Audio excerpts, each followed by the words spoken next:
Sadhu Sundar Singh, Called of God, Chapter 23. Sadhu Sundar Singh and the Sanying Singh, Sanyasi mission. It was surely a wonderful provision of God when he called Sundar Singh to be a Christian sadhu. Among Christians, his saffron robe gives him a position the best possible for the acceptance of the message he brings. Granted the same man and message, he would assuredly, under any circumstance, have won the heart of the Indian Christian church. But being a true sadhu, in appearance as well as in spirit, has added enormously to his influence and power. Perhaps nothing has proved more wonderful to Christians everywhere than the humility and simplicity of the sadhu spirit, and no one is more filled with wonder than himself when crowds linger about him just to look at his face. But the most remarkable results of his being a sadhu are apparent in his life and work among non-Christians. This he looks upon as a sworn task. Naturally, his sadhu robes gain him an entrance to places and to people as nothing else could.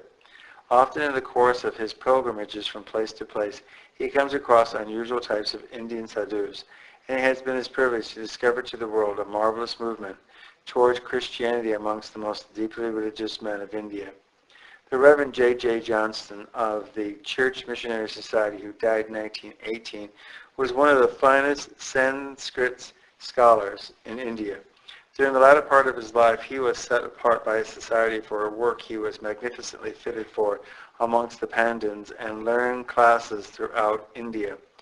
The story of this work is a romance waiting to be written. On his last visit to the South, he told us that he believed there were great numbers of the highest caste of India waiting to become Christians, a statement made after years of intimate relationship with the leaders of religious thought in India. But it was reserved for Sundar Singh to lift the veil and prove the truth of this astonishing statement, and this is how it came about.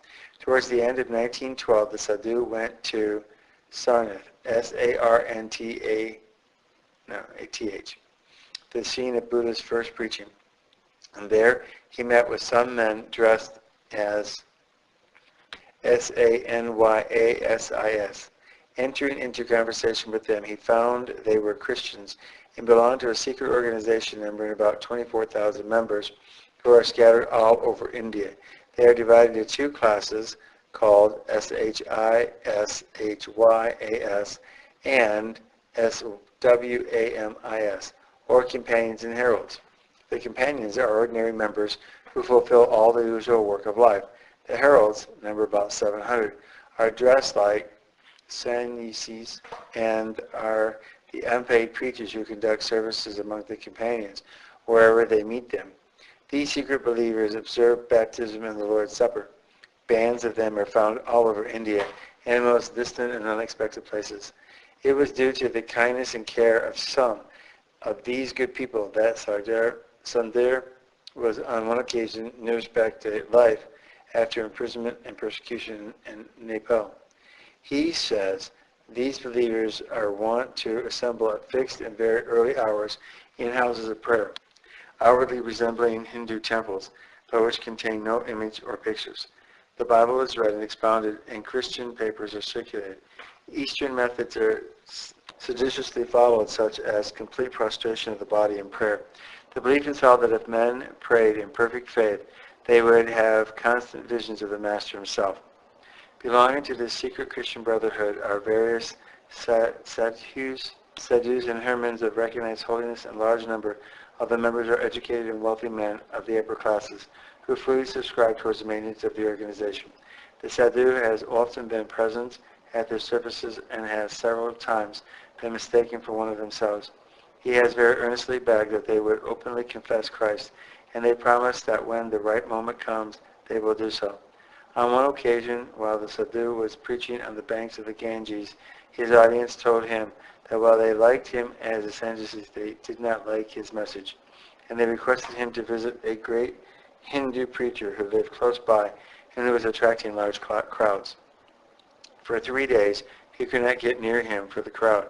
One day, however, he was able to meet him alone, and then the sadhu learned that he was a Christian.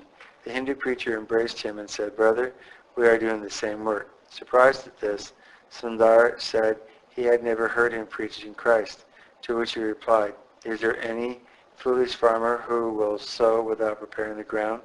I first try to awaken my hearers a sense of values, and when a hunger and thirst for righteousness is created, I place Christ before them.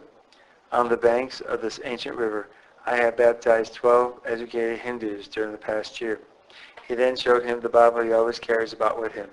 In one of the holy cities of India, some of these secret believers took the Sadhu to an old temple where they showed him an ancient Sanskrit manuscript containing an account of Pandit Viswa, that's V-I-S-W-A, then M-I-T-R-A, one of the three wise men who, after seeing the divine child, came back to India but returned at a later date to Palestine when Christ had entered on his public ministry. They claimed that he was the one to whom the disciples complained to the Master that they found him performing miracles and obeyed him, because he walketh not with us.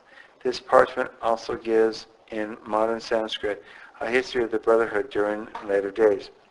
The Sannyasi's mission does not appear to have flourished much until the days of Kerry, when some Christian Sadducees heard the gospel from his lips and were fired with fresh enthusiasm. From that time, the mission prosecuted its work with quickened faith, and its numbers began to increase. In one of the large northern cities, the Sadhu was introduced to a famous Hindu preacher who was considered a profound scholar in the Vedas. He heard him lecture on the Hindu scriptures, and towards the end, the lecturer said, "The Vedas revealed to us the need of redemption from sin, but where is the Redeemer? The capital P-R-A-J-A-P-A-T-H-I, of whom the Vedas speak, is Christ, who has given his life as a ransom for sinners." When questioned afterwards by Hindus, the lecturer said, "It is I who believe in the Vedas, and not you, because I believe in him whom the Vedas reveal, that is Christ."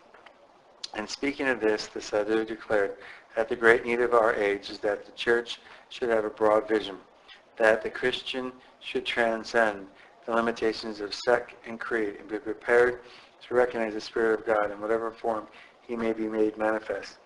He added that he fully believed the sannyasi mission is being blessed of God, and though it has taken a form we are not accustomed to, it is given to its leaders to do great things for India. Victory to Jesus, Lord of Nazareth, is the password of the secret brotherhood of Christians in India. End of chapter 23, having been read by Peter John Paresis.